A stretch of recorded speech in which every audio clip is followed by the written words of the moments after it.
Today's richest people like Elon Musk, Bernard Arnault, or even Vladimir Putin might seem ridiculously rich, right? Well, what if I told you that they're nothing compared to the richest people who have ever lived? Along the course of history, there have been many wealthy individuals, some of whom you might be familiar with, such as Bill Gates and Jeff Bezos, but others you've likely never heard of before.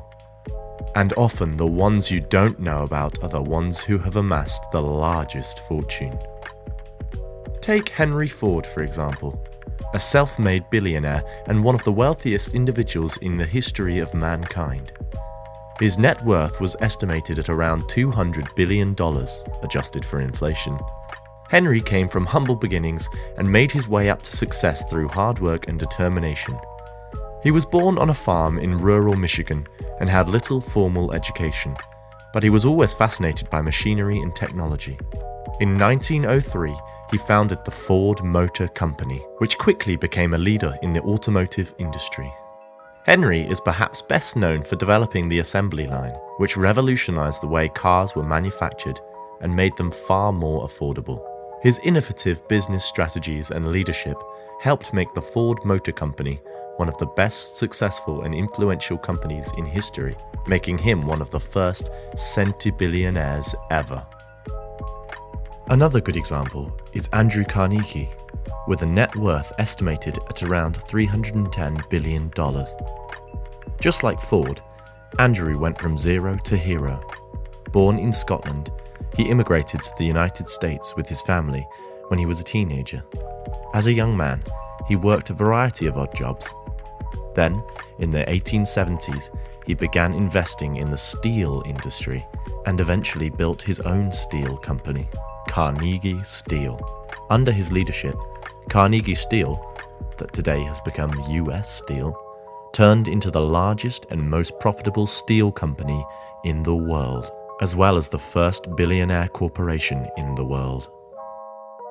John D. Rockefeller is regarded by many the richest self-made man in modern history. His net worth topped out at about $370 billion, inflation adjusted. And considering that he donated to charity a lot of his wealth, he might have been even richer. Although, despite reaching such a great success, he started quite broke. His family was very poor and they struggled to make ends meet. Therefore, young John had to take unusual and low-paying jobs. But he worked hard and was skilled at these gigs, and after some time, he had saved enough money to start providing small loans.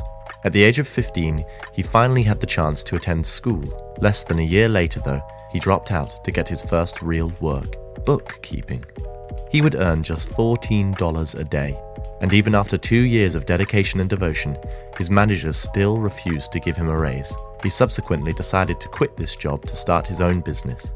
He started selling goods like meat and hay, and after only 1 year, when he was only 18, the business already made $500,000, which, of course, he only got to keep a small fraction of.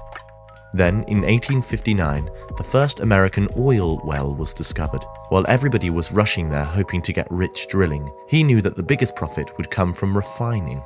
At the age of 24, he used all his savings to build the Standard Oil Company, which turned out to be a huge hit. But John wasn't content with that. He decided to obliterate the competition by buying other refineries and selling at a loss. Obviously, his strategy worked, and he crushed almost all of his rivals.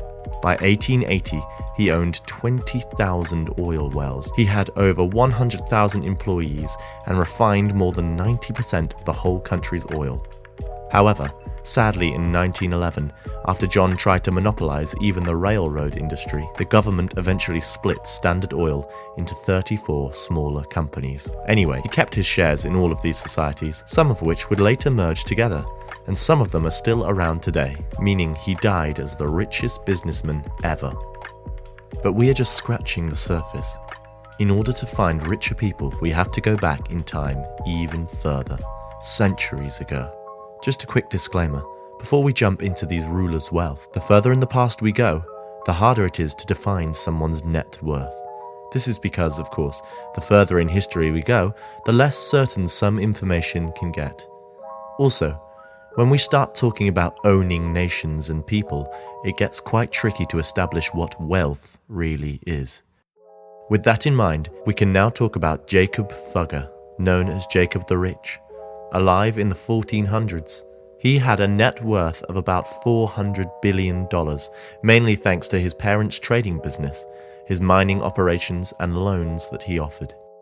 Moving on, there's Augustus Ceasar, the first emperor of the Roman Empire, reigning from 27 BC to 14 AD. He personally owned all of Egypt and a fifth of the wealth of the Roman Empire. He is the only confirmed trillionaire in history, reaching over $4.6 trillion. Then we have Stalin, the dictator of Russia in the 20th century, an incredibly wealthy nation which had about 10% of the global GDP. Technically, he wasn't really that rich, although at the time communism was around, hence it's impossible to separate his fortune from the fortune of the Soviet Union, valuing Stalin at approximately $7.5 trillion. Next up, there's Akbar the First, or Akbar the Great, the third emperor of India. Scientists say he had over 1/4 of the global economic output, which, in today's money, would be about $20 trillion. Emperor Sheznzong ruled China's empire worth about 30% of the world's GDP, or about $30 trillion. That's surely thanks to its technological innovations and effective taxes. Another person who got rich due to owning land is Gengish Khan, who brutally conquered 12 million square miles of land in the 1200s. Under his control, the Mongol Empire became the biggest one ever. He took all of the possessions of the kingdoms he defeated, and it's believed that he was worth over $120 trillion. Yet again, I don't know about you, but I've never seen anyone selling a country. Now, unless these emperors found somebody willing to buy such a vast territory, they wouldn't likely profit from putting dirt up for sale.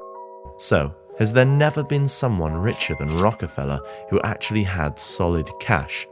Well, not exactly, but let me explain.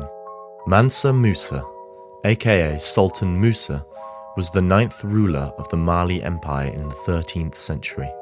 Musa expanded the borders of the empire as never before. It's said that out of over 25 battles, he has never lost one. Also, many cities joined the empire willingly, thanks to the very good quality of life in the kingdom. He is widely considered the richest person ever seen on earth. In fact, without even considering the land he owned and all the servants he had, he was worth almost $500 billion. And remember, that's just taking into account the gold and salt he had. At that time, salt was a very precious resource, since it was the primary preservative, and it's an essential part of the human diet. Salt was indeed worth as much as gold in weight. On the other hand, why gold was worth so much is self-explanatory. The Mali Empire, at the time Musa reigned, was one of the biggest in Africa, and it's argued that they had more than a half of the world's total supply of gold. But it wasn't enough for Musa. When he decided to undertake the Hajj, the pilgrimage to Mecca, which is one of the 5 pillars of Islam, he did something extravagant. He brought with him 50,000 men, 10,000 slaves, 500 personal guards, 100 elephants, 80 camels, each carrying a lot of gold, food and other supplies. This 3,000 miles and 2 years long journey was travelled with a caravan that stretched longer than the human eye could see. Legend also says that once a week, as a devout Muslim, Musa built a mosque. But still, it wasn't enough for Musa. On his way back to Mecca, he decided to give away all of the 43,000 pounds of solid gold he carried, along with the thousands of pounds of gold dust. Doing so, not only did he help many poor people, but many minor cities developed thanks to him. Although being such a generous person had a side effect, he crashed the gold economy for 12 years. Yep, that's right, a single person caused one of the biggest inflations ever, all by himself. Wow, now I'm speechless. Comment what you want to see next.